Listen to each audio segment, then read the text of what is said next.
आपको ये नहीं देखना चाहिए, खासकर अगर आपने कभी अपनी खुद की सोच पर सवाल उठाया है। अगर आपने कभी आवाजें सुनी हैं, महसूस किया है कि कोई आपको देख रहा है या आपको लगा है कि कुछ गड़बड़ है, तो आगे न बढ़ें क्योंकि यह आपके लिए मददगार नहीं होगा। यह उन बातों की पुष्टि कर देगा जिन्हें आपको कभी जानना ही नहीं था। इसी वजह से वे आपको बताते हैं कि यह एक विकार है, एक खराबी है, एक रासायनिक असंतुलन है। लेकिन अगर ऐसा नहीं है तो, अगर आपका दिमाग टूटा हुआ नहीं बल्कि खुला हुआ है, गलत संकेतों के लिए, गलत तरंगों के लिए, वास्तविकता की गलत परत के लिए खुला, वे इन्हें भ्रम कहते हैं। लेकिन शायद वे चीजें जो आप अपनी आंखों के कोने से देखते हैं, जो आपके मुड़ते ही गायब हो जाती हैं, शायद वे सच में गायब नहीं होती, शायद वे छुपी हुई हैं। क्या आपने कभी कुछ ऐसा देखा है जो आपको घूर रहा हो, कुछ ऐसा जो आपकी परछाई के पीछे हो, कुछ ऐसा जो किसी व्यक्ति के पीछे खड़ा हो जिसे कोई और नहीं देख सकता?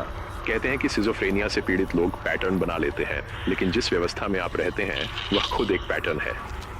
लूप्स, दिनचर्याएं, दीवारों में आती आवाजें, विज्ञापनों में बार बार दोहराए जाने वाले शब्द, हर रात बिना किसी वजह के एक ही समय पर जागना।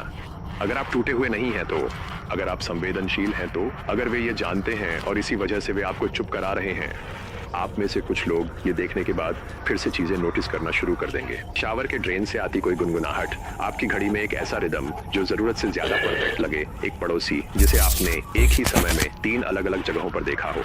यह कोई कल्पना नहीं है, ये कोई मजाक नहीं है, ये एक चेतावनी है। अगर आप उन्हें पहले ही सुन चुके हैं तो वे भी आपको पहले ही सुन चुके हैं। अगर आपने किसी एक को देख लिया है तो आप चिन्हित हो चुके हैं, और अगर आप यहाँ तक पहुंच गए हैं तो अब आप अकेले नहीं देख रहे हैं।